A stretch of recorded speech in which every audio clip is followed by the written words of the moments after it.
Hai guys, jumpa lagi dengan saya di channel Bad Partner 11. Di video kali ini saya akan melanjutkan rekap alur dari film Korea yang berjudul Hellbound. Nah, jika kalian penasaran, yuk kita langsung tonton videonya. Nah, di sini dimana Pak Jung akan menunggu ramalan itu.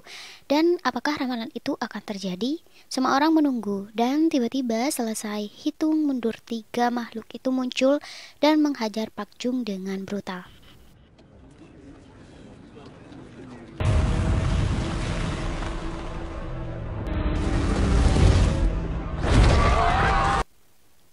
Semua orang menyaksikannya, tidak ada yang bisa mencegah kecuali Kyung Hun. Ia berusaha menyelamatkan Pak Jung, tapi ia terpental saat salah satu makhluk itu memukul Kyung Hun, dan Kyung Hun pun pingsan.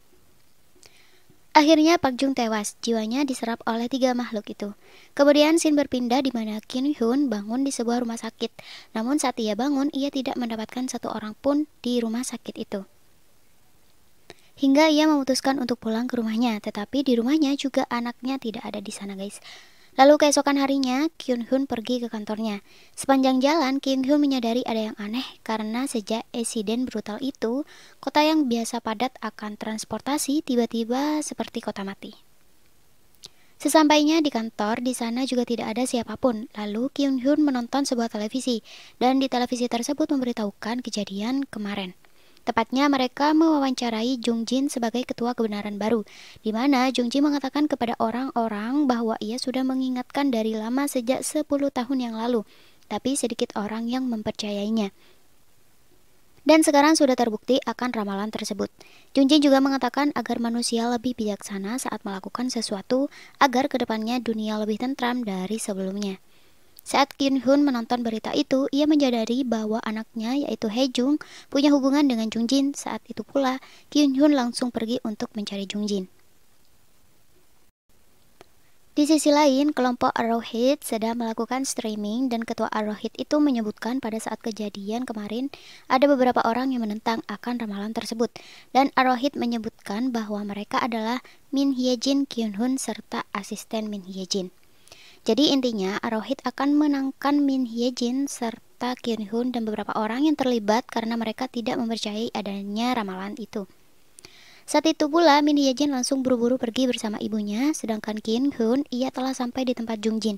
Di sana sudah banyak orang yang sedang menunggu Jung Jin untuk keluar. Kembali lagi ke Min Hye Jin, guys. Sesampainya di kantornya, Min Hye Jin berhenti di tempat parkir dan kemudian mengatakan kepada ibunya untuk menunggunya di mobil. Saat itu, Min Hye Jin menerima telepon dari asistennya dan mengatakan agar Min Hye Jin cepat pergi dan melarikan diri. Dan ternyata asisten Min Hye Jin telah berlumuran darah akibat ulah kelompok Arrowhead.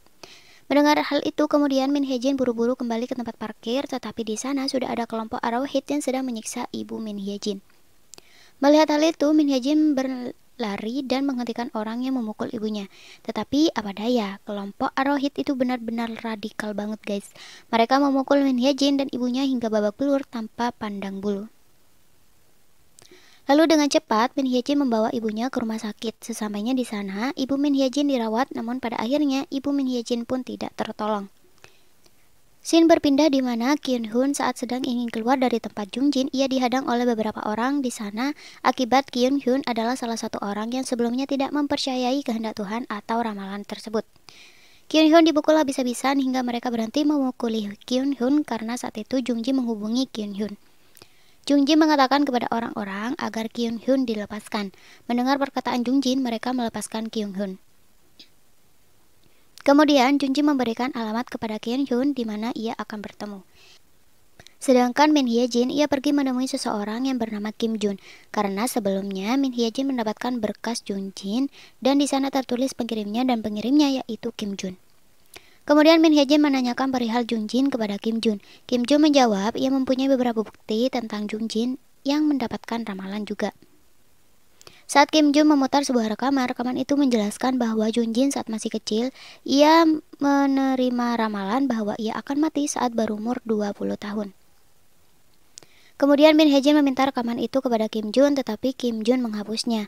Lalu Kim Jun mengatakan kepada Min Hye Jin kalau ia mengirim berkas tentang Jung Jin agar ia datang menemuinya dan di saat itu juga Kim Jun akan membunuh Min Hye Jin. Mendengar hal itu, Min Hye-jin langsung lari dari tempat itu, tetapi di luar sudah ada sekelompok Arohit yang sedang menunggunya. Kemudian Min Hye-jin ditangkap dan dipukuli hingga ia pingsan dan dibuang ke sungai. Scene berpindah di mana Kim Hyun bertemu dengan Jung Jin. Jung Jin menceritakan kesedihannya saat ia mengetahui bahwa ia akan mati saat berumur 20 tahun. Dan ia juga mengatakan kalau ia akan mati pada saat itu juga. Lalu Kim Hyun menanyakan perihal anaknya yaitu Hae Jung. Jung Jin mengatakan kalau Hae Jung berada di sebuah tempat yang sangat aman.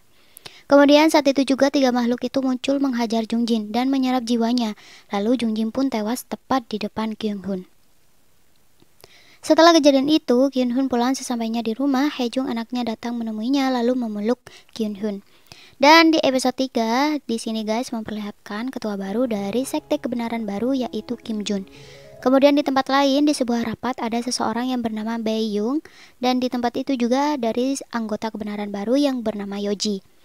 Setelah selesai rapat, Bae Yung menghubungi istrinya yang baru melahirkan. Ia bernama Hana. Bae Yung mengatakan kalau ia tidak bisa menemaninya sekarang karena ia sedang lembur untuk menyelesaikan tugasnya. Hana juga mengatakan ia akan mengirim video anaknya yang baru lahir. Dan mendengar hal itu, Bae Yung sangat senang. Lalu Bae Yung mencari partner kerjanya yaitu Namjoon.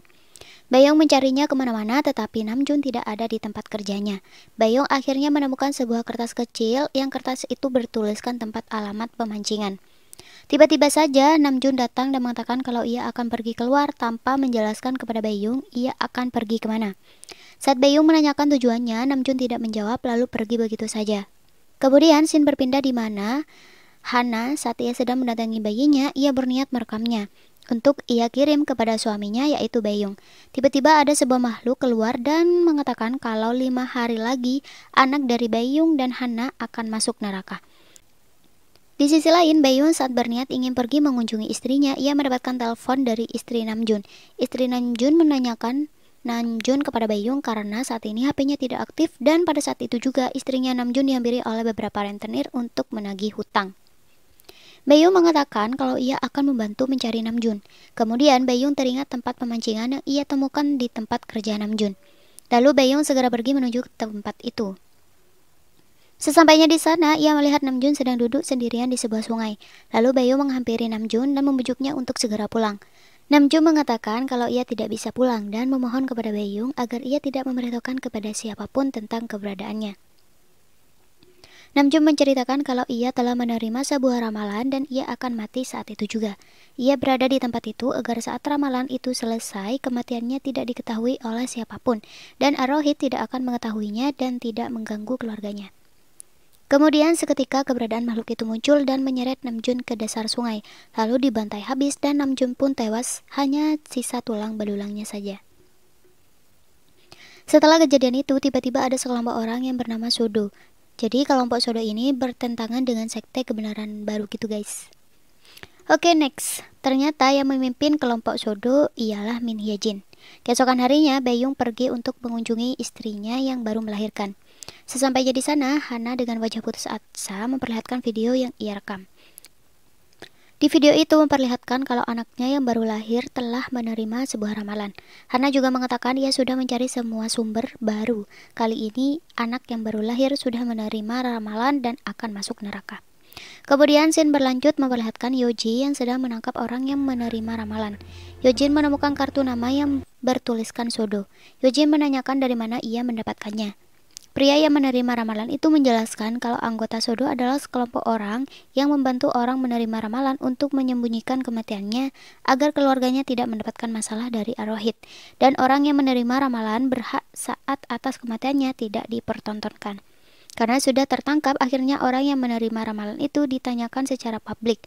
Dan tiga makhluk itu muncul lalu menerjang dan menghajar dan kemudian pun ia tewas.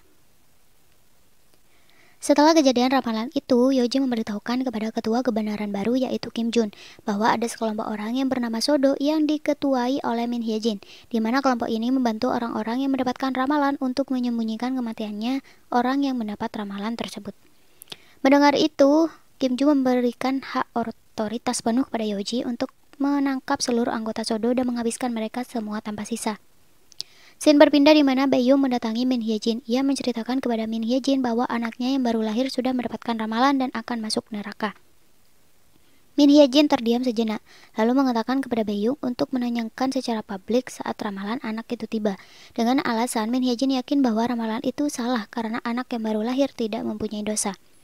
Mendengar hal itu, Baeyong marah karena ia tidak tega saat kematian anaknya dipublikasikan.